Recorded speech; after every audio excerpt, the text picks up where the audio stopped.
السلام علیکم ورحمۃ اللہ وبرکاتہ۔ الحمد للہ رب العالمین والعاقبۃ للمتقین والصلاۃ والسلام علی رسولہ الکریم۔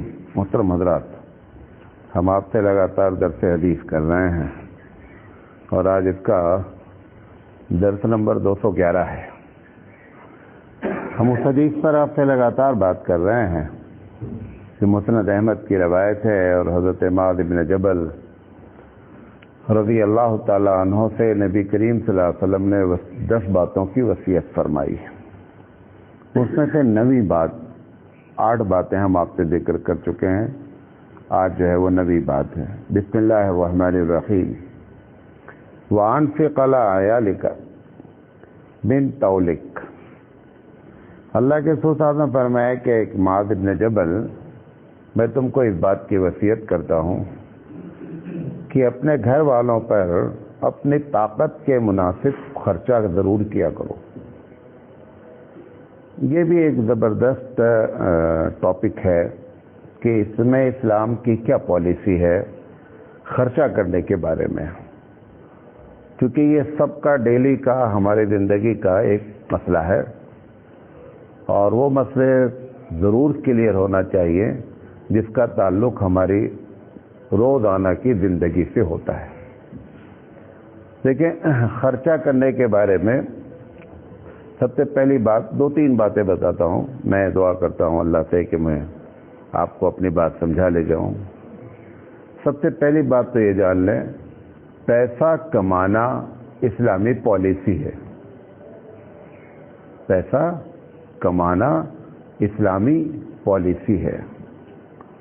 وجہ یہ ہے کہ اپنی ذات ہو یا ضرورت مندوں کا مسئلہ ہو یا اسلامی ملک کے لیے پیسے، تینوں جگہ پیسے کی ضرورت پڑتی ہے۔ ہماری ذات کے لیے بھی پڑتی ہے، ضرورت مندوں کے لیے بھی پڑتی ہے اور اسلامی ملک کو بھی پڑتی ہے۔ لہذا یہ جب کبھی تقریروں میں اگر ارے پیسہ بہت بری چیز ہے، ایک دم غلط جملہ ہے۔ پیسہ بہت اچھی چیز ہے۔ قرآن مجید نے حدیث میں پیسے کو فضل الہی کہا ہے، اللہ کا فضل کہا ہے۔ وَابْتَغُوا مِن فَضْلِ اللَّهِ، کہ نماز جمعہ کے بارے میں ہے کہ جمعہ پڑھ چکے زمین میں پھیل جاؤ اور اللہ کی روزی تلاش کرو۔ ایسا دماغ میں نہیں ہو کہ صرف مسجد پکڑ لیں گے، نماز پڑھ لیں گے، مسئلہ حل ہو جائے گا۔ یہ مسئلے کا حل نہیں ہے۔ جب آپ مسجد سے نکلتے ہیں، جب مسجد سے کسی وقت بھی نکلتے ہیں تو دعا مانگتے ہیں، اللہم انی اسألک من فضلک، کہ اللہ میں تجھ سے روزی تلاش کرتا ہوں۔ سب کے نزدیک فضل کے معنی روزی کے ہیں، روزی تلاش کرتا ہوں۔ کیوں؟ یہ نہ سمجھ لیا جائے کہ میں نماز پڑھنے آیا ہوں بس یہی ایک کام ہے اور بقیہ کام نہیں ہے، بقیہ بھی کام ہے۔ تو سب سے پہلی بات یہ جان لیں کہ پیسہ کمانا اسلامی پالیسی ہے۔ دلیل دوسری دے رہا ہوں، اگر پیسہ کمانا اسلامی پالیسی نہیں ہے، نہیں ہوتی، تو زکوٰۃ کا سسٹم اللہ تعالیٰ کو رکھنے کی ضرورت نہیں تھی۔ لیکن پیسہ کمائیں گے تبھی تو زکوٰۃ دیں گے۔ تو زکوٰۃ کا جو نظام رکھا گیا کہ بھائی اتنی زکوٰۃ، جانور پر اتنی زکوٰۃ، تجارت کے مال پر اتنی زکوٰۃ، یہ سسٹم بتا رہا ہے پیسہ کمائیں گے تبھی تو زکوٰۃ دیں گے، ورنہ زکوٰۃ کا نظام کوئی چیز نہیں بنے گا۔ وراثت کا مسئلہ بیان کیا گیا ہے کہ اماں ابا کوئی بھی بھائی مر جائے تو اس کی وراثت میں تمہارا کتنا حصہ ہے؟ جب پیسہ ہی کما کے نہیں سیو کیا ہے تو وراثت کہاں سے تقسیم ہوگی؟ وراثت کا قانون بنانے کی ضرورت کیا ہے؟ وراثت کا قانون بھی بتا رہا ہے کہ مسلمانوں کو پیسہ سیو کرنے کی بھی ضرورت ہے۔ بات میری سمجھے؟